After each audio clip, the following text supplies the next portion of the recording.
Olá pessoal, hoje estamos na parte 11 do livro Nosso Lar. A gente continua e André Luiz vai começar as suas visitas aos ministérios, iniciando pelo Ministério da Regeneração, que é aquele mais denso do Nosso Lar. E Rafael vem buscá-lo para isso, um amigo da família de Lísias.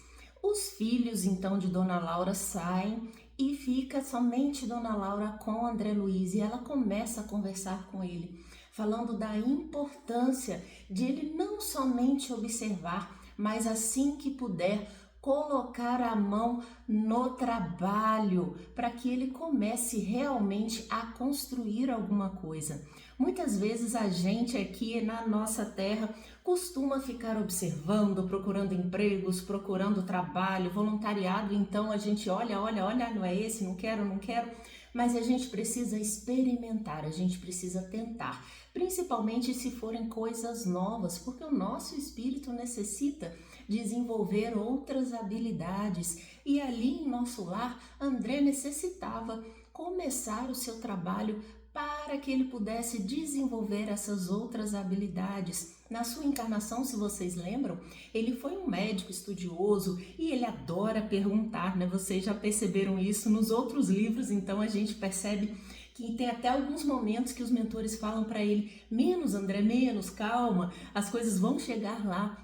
E essa ânsia pelo saber acompanha André Luiz, e eu não sei vocês, mas me acompanha também. Eu sou super perguntadora, eu adoro pesquisar, depois que veio o Google na minha vida, então é tudo que eu faço. E muita coisa eu aprendo nessa plataforma aqui. Tudo depende da forma como a gente usa as ferramentas. A internet pode ser maravilhosa, apesar de ter muita coisa ruim por aí também.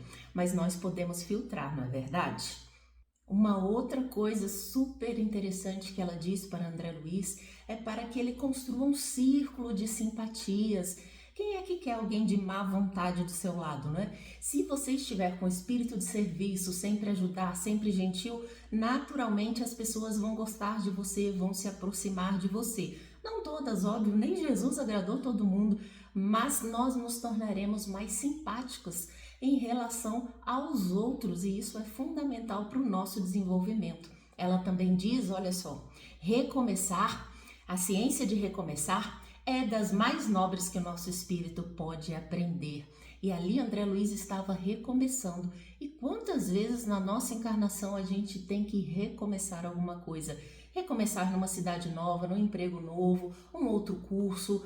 Às vezes recomeçar na própria família, se você passou por alguma separação, se você passou pelo nascimento de um novo filho ou mesmo do primeiro, são muitos recomeços, são diferenças que nós temos nas nossas vidas e a gente precisa se adaptar. E isso traz muito crescimento para nós. E eles também falam que é claro que André Luiz não foi enviado àquela casa à toa. Nós muitas vezes nos encontramos com pessoas aparentemente nada a ver conosco, mas que existe uma sintonia muito grande e isso pode significar relações anteriores de outras vidas. André Luiz chega quase a reconhecer Dona Laura durante essa conversa.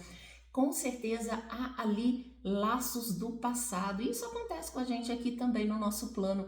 Às vezes alguém que a gente nem imaginava e criamos uma afinidade importante. Mas lembrando que essa afinidade pode também ser simplesmente por sintonia vibratória e que não é obrigado que aquela pessoa seja alguém das nossas relações anteriores. E chega neste momento o Rafael, que vai acompanhar André Luiz até o Ministério da Regeneração. E André, neste momento, está com uma postura diferente. Como ele teve toda essa conversa com Dona Laura, ele entra em prece e ele coloca a prece como um ponto valioso de referência, conforme ele diz. Deveria ser o nosso ponto também de referência para tudo que nós vamos fazer na vida, né? Tem até um vídeo aqui sobre a prece e a saúde mental que eu vou deixar para vocês verem como é que essa prece influencia no nosso cérebro, inclusive na nossa área pré-frontal, que é responsável pela nossa tomada de decisões. E aí imaginem a força de uma prece para que nós possamos nos decidir a fazer algo, né? E André Luiz se encontra então com o ministro Genésio e eles começam a conversar. André lhe fala da sua nova disposição de trabalho, pois que quando ele foi conversar com Clarence e pedir antes alguma coisa para ele fazer lá em Nosso Lar, ele diz que queria serviço, mas talvez não quisesse servir. Ele ainda não estava pronto. E o ministro Genésio lhe fala exatamente isso, que quando o servidor está pronto, o serviço aparece. E a gente precisa então estar em prontidão para que os trabalhos surjam na nossa vida. E não só os trabalhos, todas as questões que nós desejamos, precisamos estar abertos e muitas vezes nós estamos totalmente trancados e a gente não consegue receber nem mesmo a ajuda que a gente pede nas preces. E eu vou ler aqui para você o trechinho que ele fala, olha só, está bem disposto à colaboração. O ministro Genésio falando das qualidades necessárias para um bom servidor. Então, estar bem disposto para colaborar, ou seja, estar disponível, e é para qualquer trabalho, viu? Compreende a responsabilidade. Qualquer coisa que nós vamos fazer, seja do trabalho mais simples do mundo, há uma responsabilidade. Se eu tenho que limpar um chão, eu preciso limpar de forma correta para que ele fique realmente limpo, para que as pessoas que passem depois não escorreguem.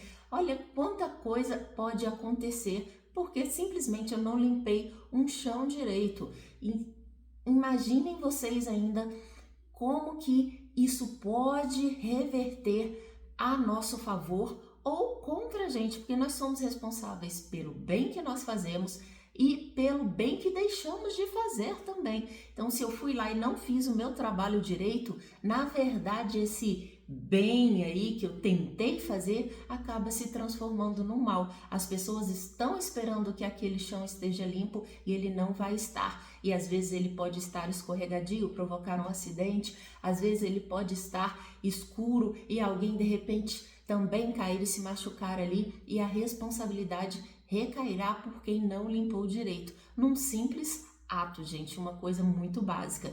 E ele ainda continua e diz, aceita o dever. A gente precisa aceitar as nossas tarefas, né? Então vamos lá, disposto à colaboração, aceita o dever e compreende a responsabilidade. É muita coisa, né, pra gente guardar aí. E ele continua falando também que o que era mais valorizado nos trabalhadores lá de Nosso Lar era a humildade, né? Quando eu estou predisposto ao trabalho, naturalmente isso requer de mim alguma humildade. Se eu for orgulhoso e achar que nenhum trabalho é bom o suficiente para mim, eu não estarei a essa disposição. E ele fala também sobre a compreensão, é o que ele diz da responsabilidade, mas não só da responsabilidade, da compreensão com os outros, da compreensão da própria tarefa, do entendimento do que se vai fazer, né? Como eu posso limpar alguma coisa, fazer alguma coisa, se eu não sei fazer aquele trabalho? Eu preciso aprender, eu preciso compreender as nuances relacionadas àquilo que eu vou fazer. E ele fala também da necessidade do esforço. Se a gente não se esforça por ser cada vez melhor, por fazer um pouquinho além daquilo que nós podemos, como é que a gente vai melhorar, não é? É sempre um pouquinho a mais, como dizia Kardec. Reconhece-se o verdadeiro espírita pelos esforços que ele faz em dominar a si mesmo. E aí chega então Tobias, chamado pelo ministro Genésio para levar André Luiz para as câmaras de retificação, onde ele deverá começar a observar o trabalho no Ministério de Regeneração. E André então acompanha Tobias e eles passam por uma área onde estão as fábricas de Nosso Lar, e lá tem fábrica de sucos, de tecidos e outros artefatos, é assim que eles citam. Interessante a gente notar que tem essas fábricas de suco. Vocês lembram-se do capítulo em que ele fala da alimentação e que eles precisavam realmente do alimento? Olha aí, reforçando mais uma vez para a gente que esse plano espiritual não é tão espiritual assim, nós ainda temos uma faixa aí de matéria que necessita ser alimentada, necessita ser vestida, necessita dos objetos do dia a dia. Imagine vocês se de repente a gente que está acostumado a comer, a dormir, a beber água, até a ir ao banheiro, a gente vai para um outro plano e nada disso acontece, vira fumacinha. Nós não teríamos condições de nos adaptar lá. A evolução não dá saltos. É por isso que no plano de André Luiz, que é um pouquinho acima aqui do nosso, ainda existem todas essas coisas relacionadas à materialidade, embora um pouco mais suaves, digamos assim, mas ainda há necessidade que elas existam. E ele segue então para essas câmaras e vão entrando em um prédio e começam a descer as escadarias. E aí Tobias explica para André que essas câmaras ficavam bem próximas do umbral, numa região mais densa e mais escura, porque esses espíritos recém-chegados não conseguiriam viver na luz de nosso lar, nem mesmo respirar a mesma atmosfera que eles. É incompatível. E é por isso que, na verdade, o umbral é uma grande bênção. Já pensou, se esses espíritos que não conseguem ver a luz tivessem que conviver com uma luz muito forte, seria ainda pior para eles, um sofrimento a mais. E é por isso que nós vamos exatamente nos localizar após a morte em locais que estejam de acordo com a nossa vibração, para que a gente tenha menos choque possível na nossa mente, na nossa emoção. E a gente continua no próximo episódio para falar aí como serão os primeiros dias de observação de André Luiz nas câmaras de retificação. E eu conto com vocês até lá. Se você gostou, curte, comenta aqui o que vocês estão achando do livro. Compartilhem com quem vocês sabem que gosta de espiritismo. E me sigam também nas redes de vídeo curto, @sentindo espiritismo. Beijo para vocês.